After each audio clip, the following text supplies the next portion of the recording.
Hello, my name is Margaret, and I'm the owner of Blue Monkey Tea Shop in Pittsburgh.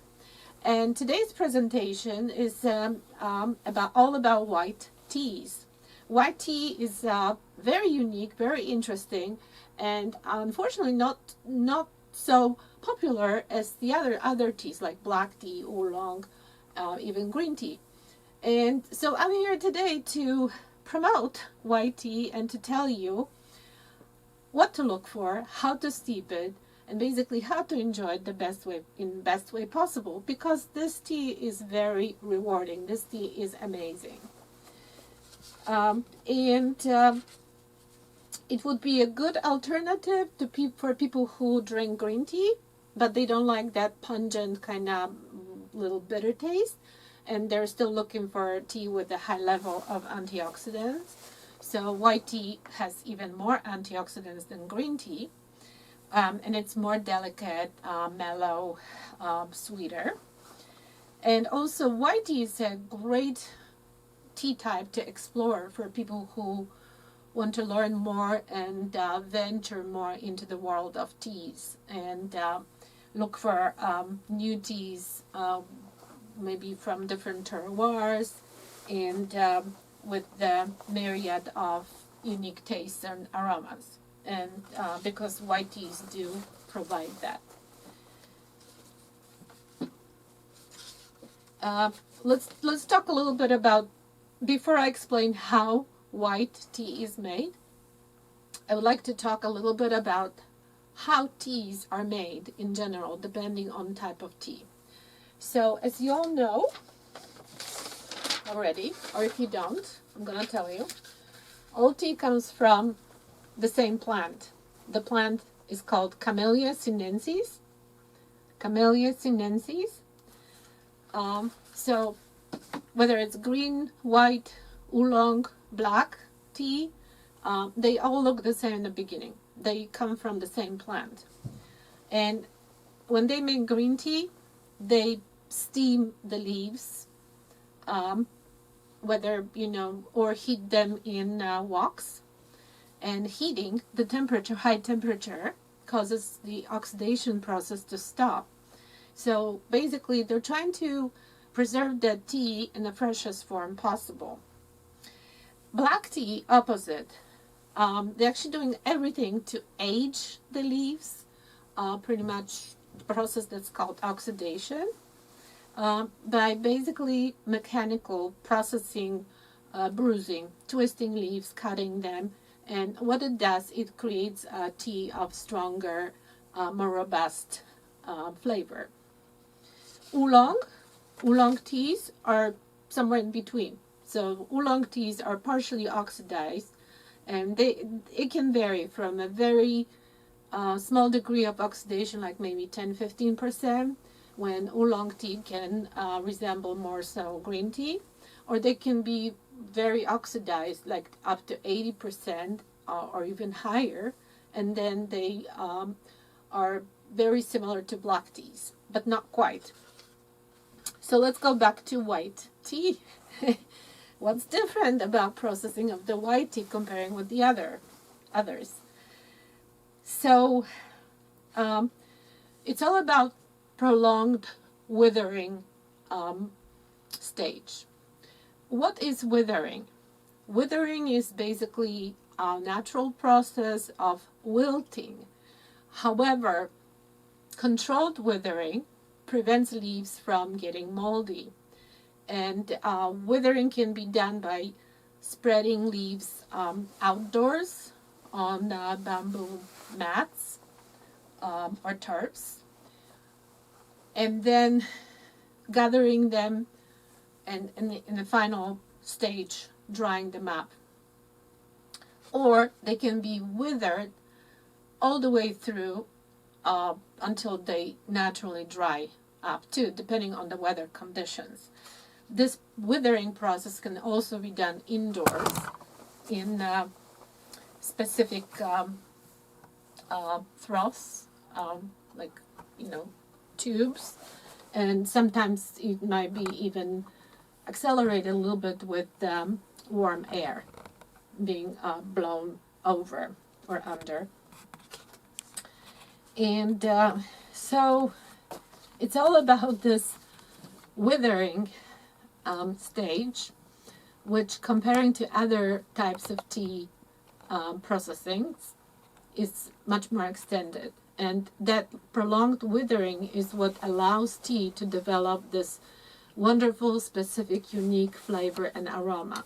We're talking mostly about floral aromas and flavors in white tea. And the final characteristic of white tea will also depend on the cultivar, because yes, there's only one species, it's called Camellia sinensis, but we have two subspecies. One is Camellia sinensis, which means Chinese, and the other one is Camellia sinensis assamica. Also, it depends on particular cultivar, which is like subspecies or some kind of hybrid specifically developed by the grower. It also will what will determine the final taste of aroma of white tea will also depend on the ratio of buds, those youngest little parts of the plant, like I have here, or two leaves, because white teas can contain just buds like silver needle, or they can contain buds and one or two leaves as well. And of course, the other factor that would influence the final characteristic of white tea, and as well as other teas, will be terroir. And terroir is a combination of, soil, weather, climate in general, also positioning on in this particular area, because believe it or not, but tea grown on one side of the hill will taste different, slightly different than tea that's grown on the other side of the hill, for example, or tea leaves that were picked on April 15th are going to make tea that's going to taste different than tea leaves picked from the same exact plant like maybe a week later. So this all accounts for terroir. Terroir, just like with wine. Okay, not to bore you, I want to show you a couple teas today, just briefly, and then I will talk about this in a little more detail. We have very special tea here called Silver Needle, otherwise called, let me see here, I want to pronounce, Bao Hao Yin Zhen, which sometimes they mispronounce it, but I will write it down and I will show you this name. And the other type of tea is called Pai Mutan or Bai Mutan.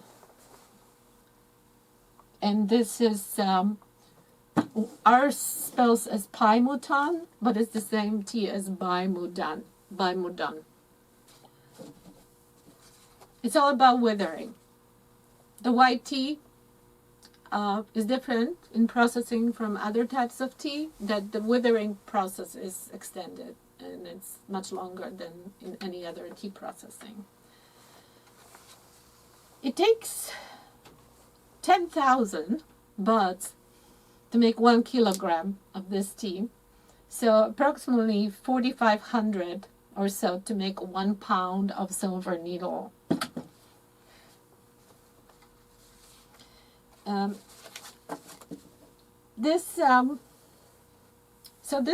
I started talking about silver needle, and I'm going to write the name, the Chinese name. It's called Bai Hao Yin Zhen.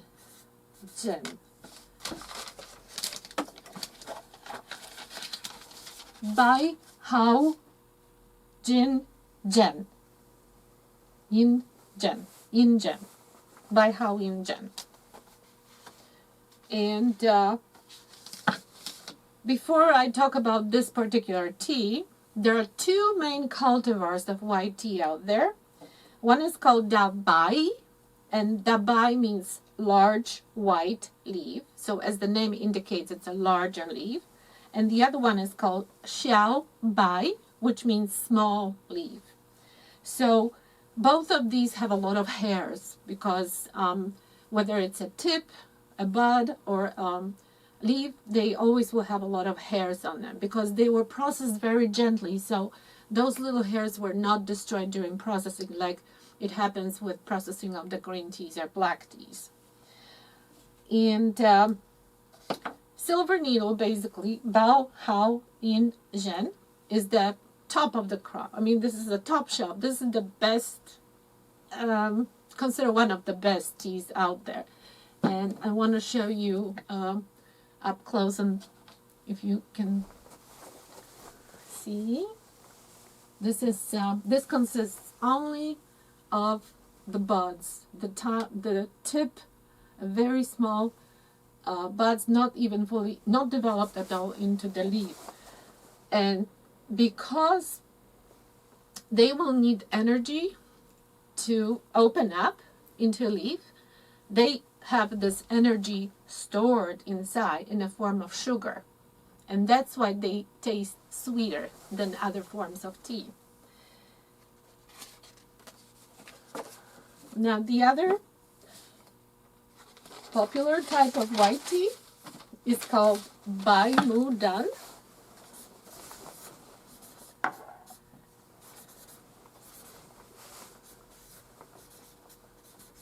Or Pai Mu Dan.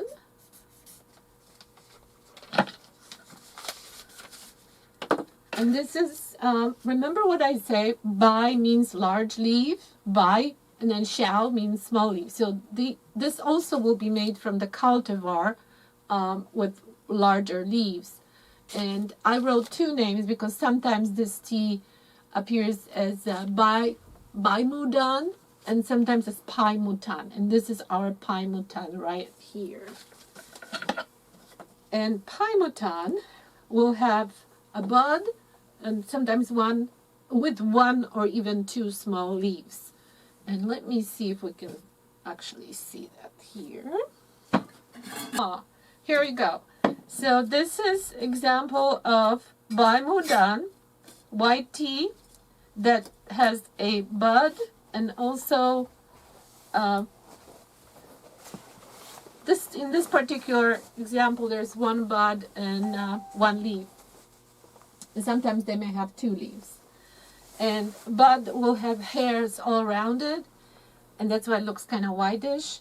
And leaves will also have a little bit of hairs underneath. Ooh, this tea. It's beautiful. Beautiful. Oh, these were examples of two white teas. They are not flavored. Pure white tea that we carry. And of course, they're available on our website, www.bluemonkeytea.com. I want to mention a couple other types of white tea for tea connoisseurs. We don't have them in stock right now, but I'm thinking about bringing them into. One of them is called Gong Mei. Gong Mei. And it's, speaking of Bai Mu Tan, the translated name is white peony. So you can find it under name Bai Mu Tan, Pai Mu Tan, Bai Mu Dan, Pai Mu Tan, or white peony. Okay, Gong Mei is another type of white tea. In translation, it's called Tribute Eyebrow. It's a lower grade white tea. It has older, sometimes broken leaves and less buds, and it's kind of gray-green in color. However, the processing is as of white tea, but it's a lower grade white tea. And there's one more I want to mention, at least one more.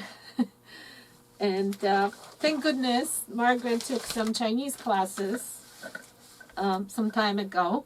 I didn't learn much, but I've learned how to pronounce some things.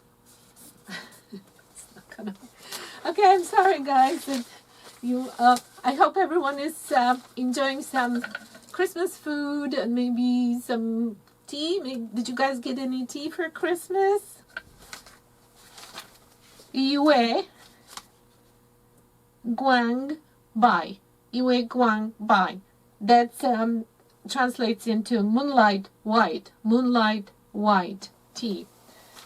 This tea is interesting because it's actually from variety Assamica, and it is withered in darkness to prolong the withering stage. And it's supposedly very complex. It's slightly oxidized too, that's something else about white tea, that white tea can be actually slightly oxidized. And very aromatic. Leaves are almost black on one side. I can't wait to order that tea. I hope we can get it here soon because it sounds very interesting. So that was the Yue Guang Bai. Yue Guang Bai. White tea also now is manufactured in Darjeeling, in India, also in Sri Lanka. And I was recently doing class on African teas, and there's at least one plantation in Africa, in Malawi, called Setemwa Estate, that also manufactures, produces one of their types of tea as a white tea. So it's not just, but most of the white tea come from, and originally was developed in Fujian province in China.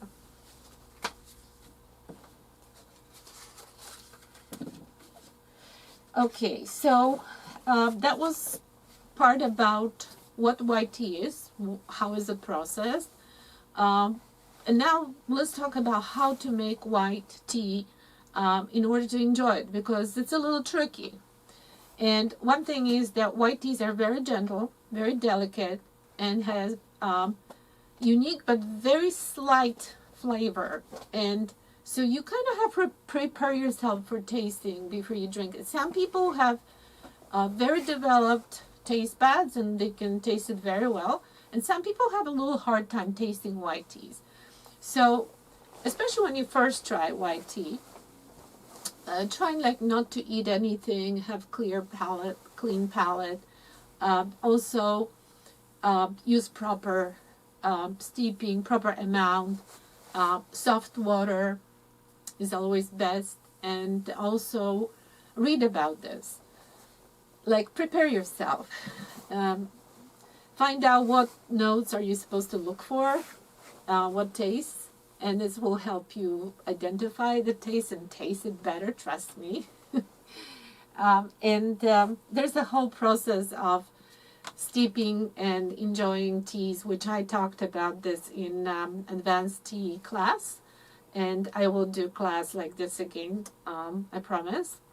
But this proper tea taste, steeping and tasting comes really handy, really useful, especially in steeping and tasting of the white tea. First off, you need, like I said, you need good quality white tea, and then you need to measure proper amount, because guess what? What happened to that white tea?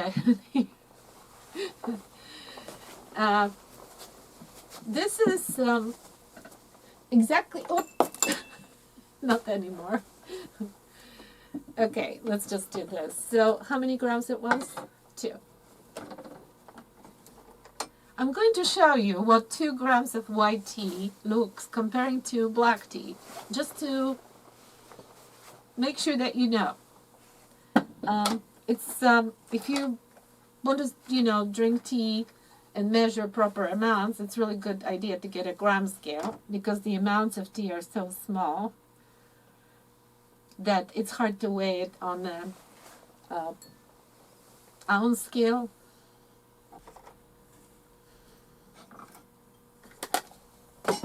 Okay, I measured 2 grams of white tea. This is the White Peony by Motan. And 2 grams of black tea. And look how visually it looks much. Can you get close?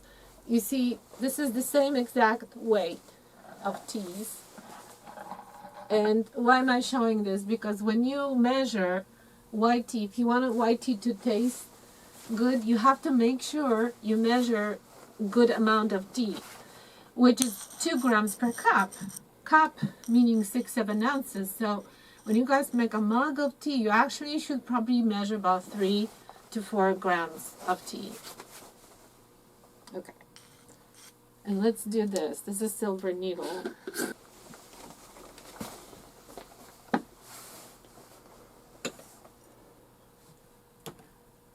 There.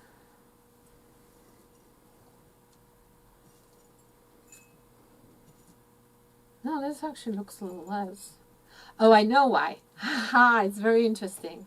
So this is Silver Needle.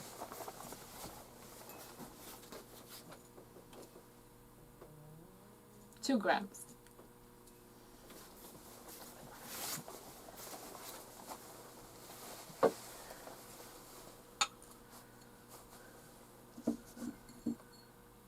Silver Needle, black tea, I think it was English breakfast.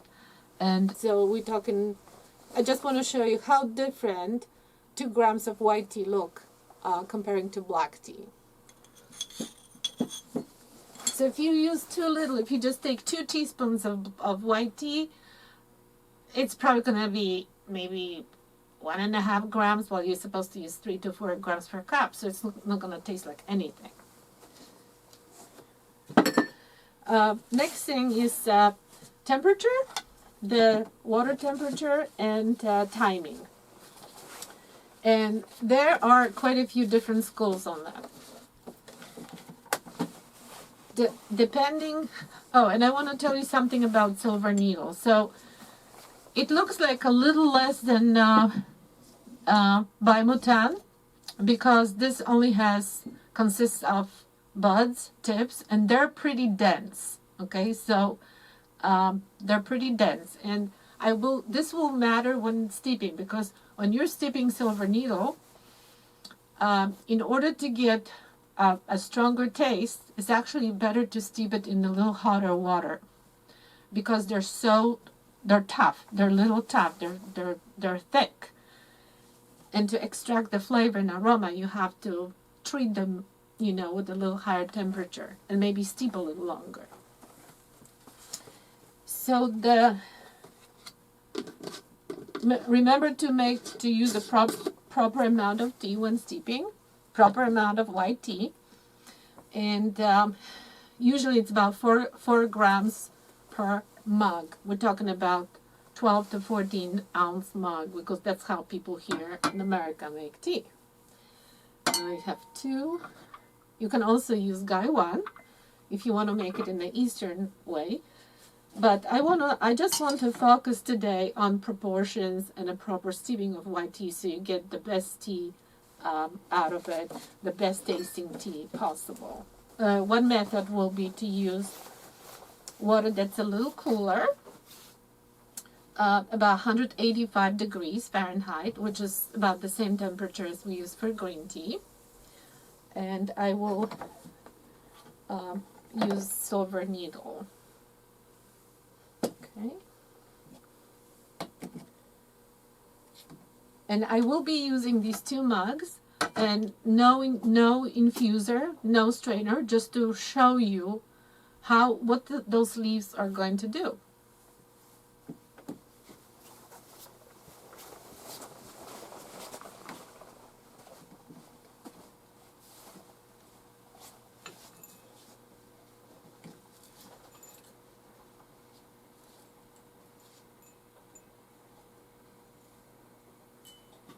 Okay, so this is 4 grams.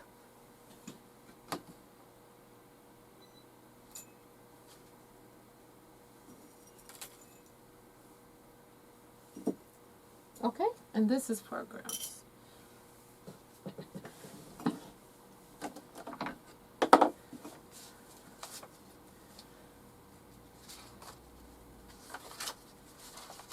Oh, by the way, I also want to wish everyone happy Kwanzaa today, because it's also one of those December holidays. Today is the first day of Kwanzaa. The name actually derives from Swahili phrase Matunda ya Kwanzaa. Matunda ya Kwanzaa. Oops. Which means first fruits. And there's actually a festival, First Fruits Festival,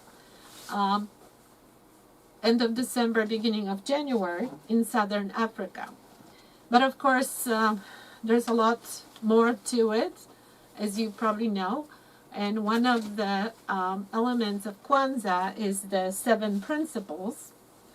And I just found out that the Kwanzaa actually spells with 2 A's at the end, because the creator of the holiday wanted to have 7 letters in the name for 7 principles. So Kwanzaa has 7 letters with 2 A's at the end. Happy Kwanzaa.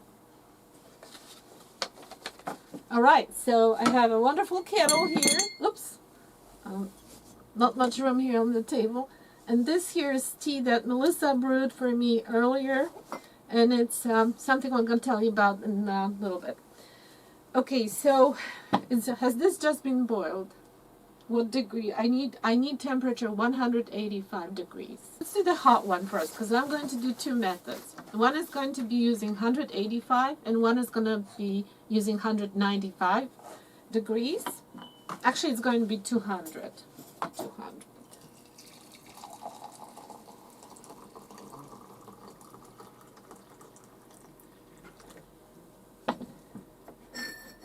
And we are going to steep it for only 3 minutes.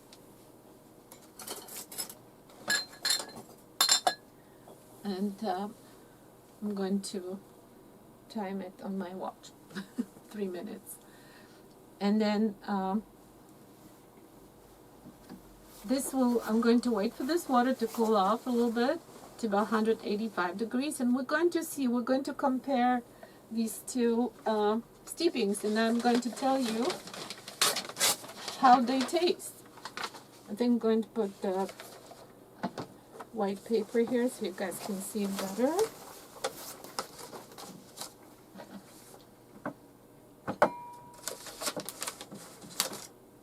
Tea experimentation, always fun.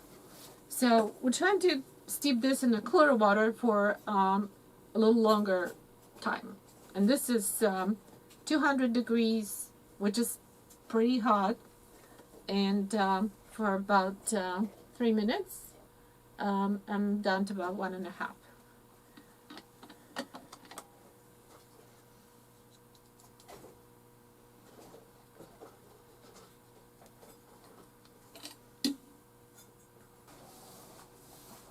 Okay, actually that's about right. So 200 degrees, 3 minutes, 185 for 5 minutes.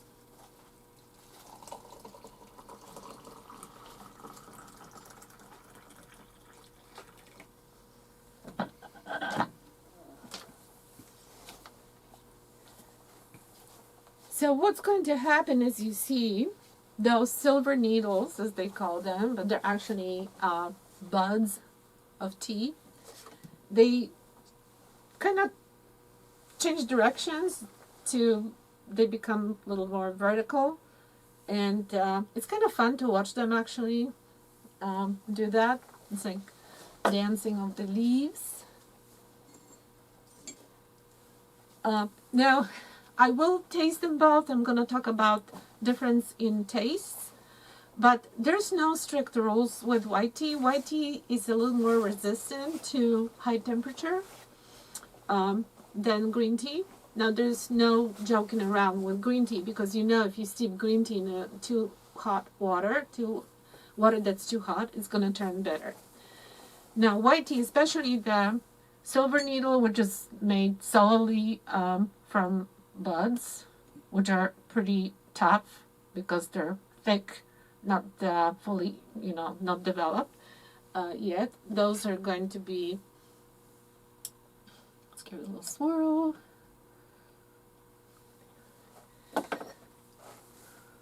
So yeah, these leaves already start sinking to the bottom, and this is the time for me to actually, I'm doing all sorts of hokey pokey. Problem with running a store and then having only like half an hour to prepare is that unfortunately I'm not super duper prepared, but let's just do this. This is a really wonderful little teapot with a strainer built in, or you can use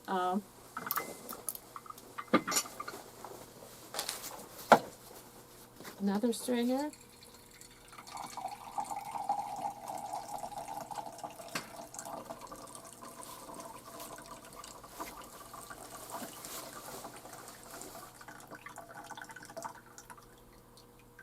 There we go. This is the hot steep. And this tea, we're gonna give it another 3 minutes.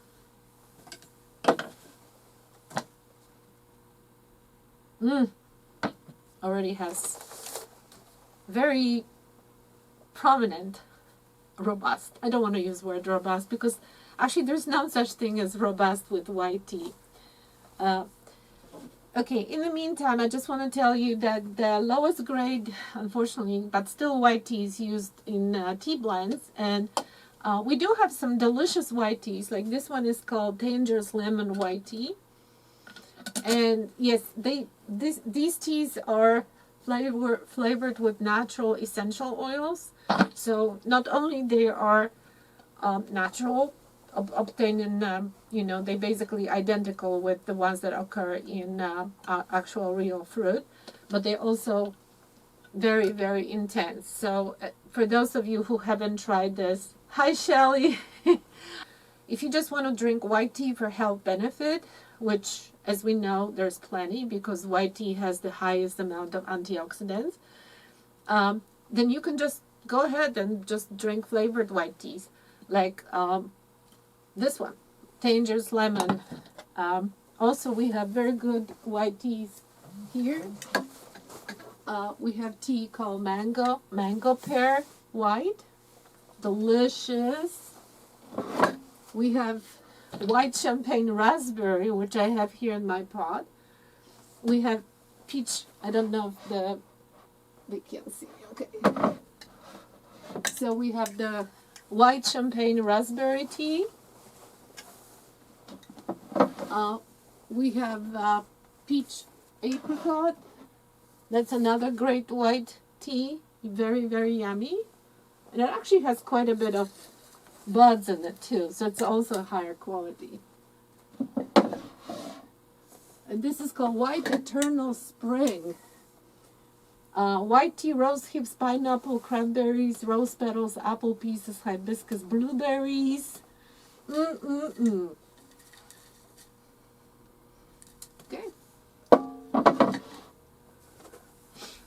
Okay, I'm just about done with my cooler steep.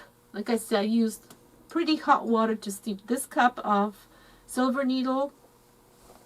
And this here had water up about 185, so much cooler. And I extended the steeping time to 5 minutes.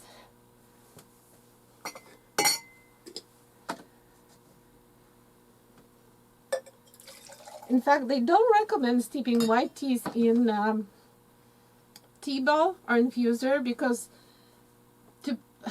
the natural way of steeping is for buds, especially silver needle. The buds actually like to turn side vertically, and if they're squished in inside the tea infuser, they don't have the capability of moving around freely, so you don't extract tea as well as if you let them flow freely.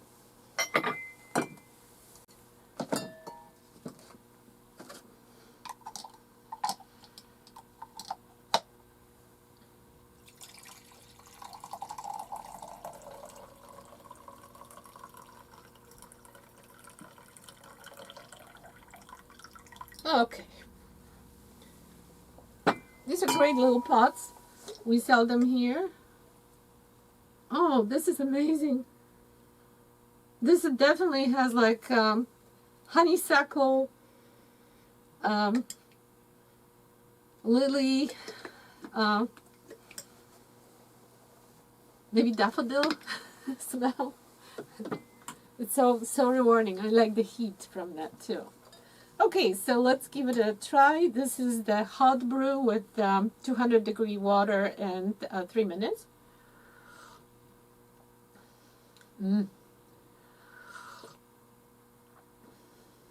So we do have definitely floral notes, but there's also the more like depth and kind of like body in this tea, and it also has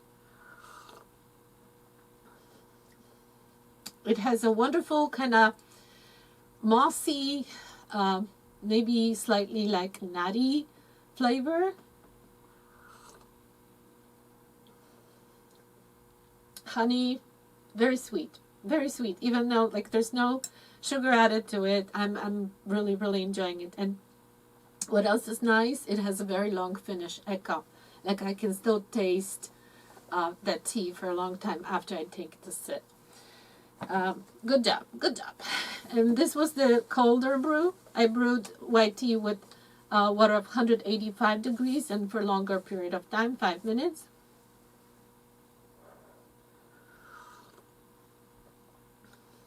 Oh my goodness, totally different.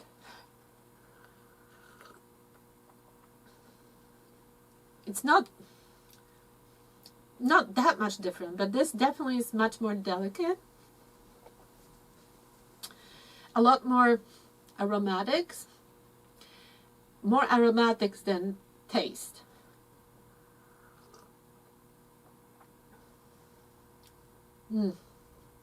Also sweet. You know that sweetness from tea bags because they accumulate sugar. That's energy necessary for them to open into leaves.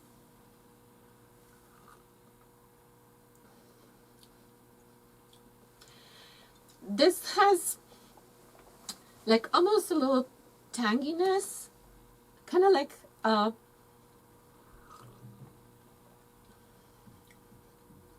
definitely like drinking a flower, but the taste is still pretty prominent. It's pretty strong. So you have like a combination of all different floral notes in it. I like it too.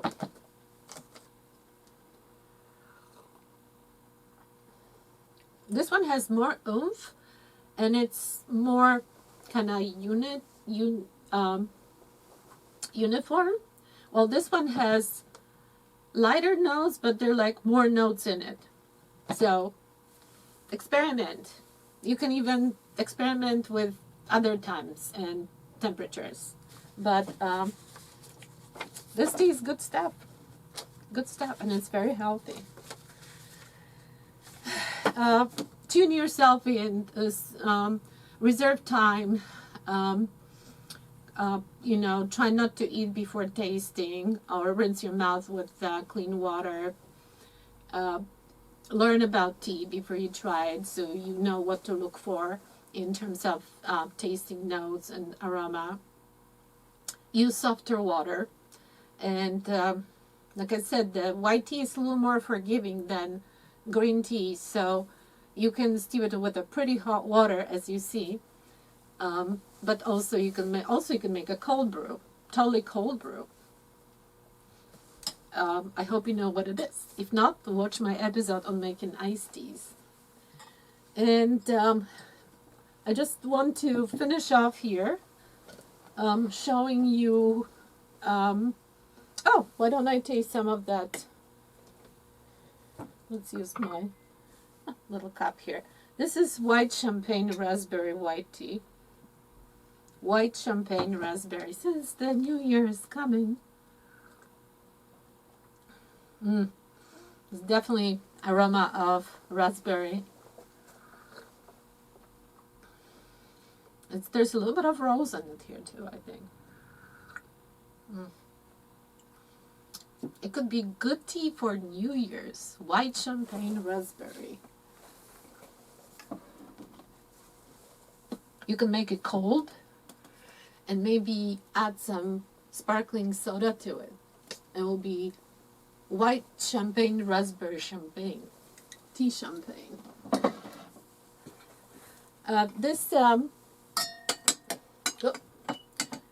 We also sell white matcha, believe it or not. It's actually powder tea made with white tea. It's called Elephant Ivory White Matcha.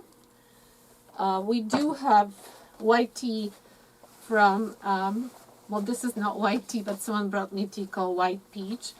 But if you're looking for white tea in tea bags, there's really good selection of teas from Republic of Tea. We do have regular white tea. It's called Emperor White Tea, and as well as honey mango.